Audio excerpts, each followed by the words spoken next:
Welcome back, everybody. It's Invicta. As you can see, we hit 300 subscribers sometime whenever I was asleep. I just wanted to take a moment to let you guys know how much I appreciate that. It's been roughly 30 days. Actually, I believe today is the 30th day since the channel was active. And in that time, we have had 302 subscribers. We have had 18,000 unique viewers come through. So yeah, just wanted to say thanks, guys. And for that, finally, I get to show you all the new model design.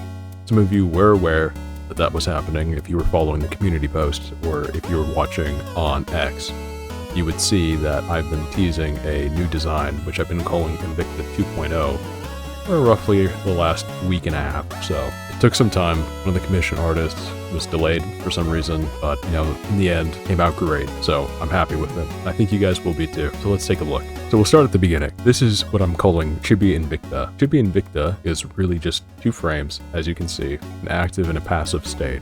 This was a gift by my brother who wanted to do VTubing, and he decided to get this for a birthday gift for me about a year and a half ago, and I just really wasn't too much into it, but I kept it anyways. The design is mostly inspired by what I said I liked, so it was sort of like a blind thing, but it didn't really capture too much of the design elements that I really enjoy. But I know that a lot of people liked Chibi Invicta, and I do too. So he's going to stick around, may use him as a channel logo, not entirely sure yet. So moving on to the new design, I released early on this photo, which was a cropped version of some line art that I had gotten. As you can see, it's very much not a chibi. These are pretty cool design elements. I really like cloth and armor combined, and the shoulder cape is really cool. But this isn't what you guys came for. You want to see the entire model. Here is the reference sheet for Invicta. And I haven't created too much lore for Invicta. I'll move Chibi Invicta out of the way so you can see this. I haven't created too much lore for Invicta. The initial lore is that he's a warrior angel of the 4th choir. I'm really happy with how that came out. You can see the color palette. I really like the combination of red, gold, and black.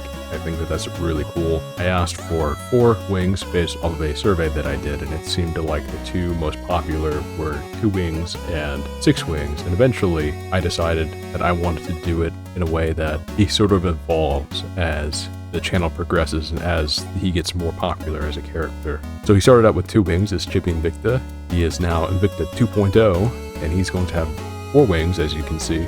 And then his next evolution, potentially whenever I do a live 2D model, will be 6 wings, I think, which will officially classify him as a Seraph instead of a Powers Angel. Promotions in the Angelic Choirs I don't think actually happen in reality. This is a fictional character, so we get to play with the rules a bit. You'll see that some of the design elements carried over, such as the large halo of light behind him, and that he has a new sort of halo above him, sort of like a metallic gold halo, almost reminiscent of a crown. He's got 2 swords that are crossed, which is based off of the fact that everybody had kept giving me 2 swords in their AI makeups of me, so I decided to play with that idea. So he has 2 swords, and he actually has a 3rd larger sword, which would be more like a great sword. And this one also sort of floats. He doesn't really touch it because they're not corporeal, they're ethereal swords. And this larger sword, I was wanting it to be sort of a construct of words of light. And I don't know how to describe that otherwise. I may end up having to draw a base image myself because the AI does not like the descriptions I give it, and it keeps giving me something that doesn't look like what I have in my head. So we'll see if I can pull that one off. But some of the design features that you can see. Invicta has this sort of, I don't know how to describe the haircut, but I thought it was really cool, and so I went with it. And he has pointed ears, sort of like elf ears based on an elf. And he has a really cool design element that are these asymmetric pauldrons. I think that's really cool. That's actually based off of a Arknight's antagonist. Let me know if you know who that is. So you can see he's got golden eyes, black hair, silver armor still, everything sort of black primary with some red secondary and gold accents. I think that really kind of keeps him sort of low-key and not too bright, and he's already got massive wings, so this design is very loud already. So that's the character reference, and now I'm sure you guys are really interested in actually finally getting to see the real model, so I won't keep you here any longer. So this is Invicta 2.0. I am really happy with how it came out. The artist did a fantastic job. We still have 2 states. We have a wingless state, which is going to be helpful for videos where I don't want the wings to get in the way. And we have a passive and an active state. And this is just going to work exactly how it works already with Chibi Invicta. So we're going to switch over now to this model, and we'll get on to some illustrations that I had done, one that I commissioned, and then some AI stuff that was made, one AI creation by me, and then another by Atomi Works. And our first one is going to be by Sierra 117R on VGen. It has been a amazing sketch that she did, and it took very little time. It was like a day or 2 days after she got the commission that she did it, and it came out fantastic.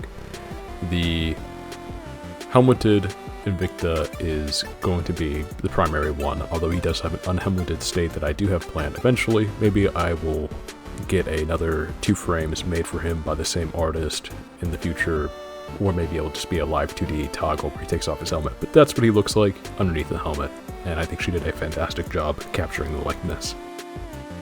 And now we're going to be moving on to the AI generations that were by Atomi Works and one by myself.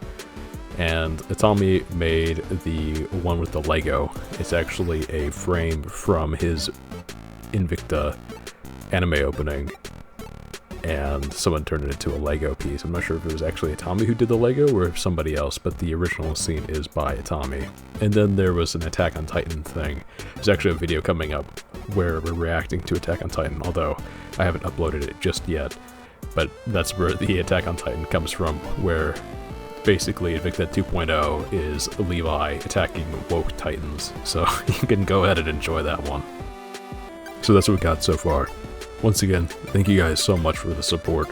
300 subscribers in 30 days with 30 videos is absolutely crazy. I didn't think that would be possible. I was expecting maybe we'd get 300 in 3 or 4 months, but soon we'll be to 1,000, I think, and when we hit 1,000, we'll be doing another special. I'm not entirely sure what that will be yet. We hit 300 so quickly that I don't really have ideas for 1,000, but we'll figure it out. Maybe that'll be in 2 or 3 months, but, you know, is what it is. I'm enjoying my time here. I hope you guys are enjoying the content. Remember to like if you aren't already subscribed. Go ahead and subscribe. We'll be getting to some AI reactions pretty soon. And just in case you guys are still here, the reason it's desynced on the wings is because I've actually had to record this as a voiceover. My OBS cut out. This is what you get as a redub. Thanks for sticking around. You guys have a great one. See you later. Bye-bye.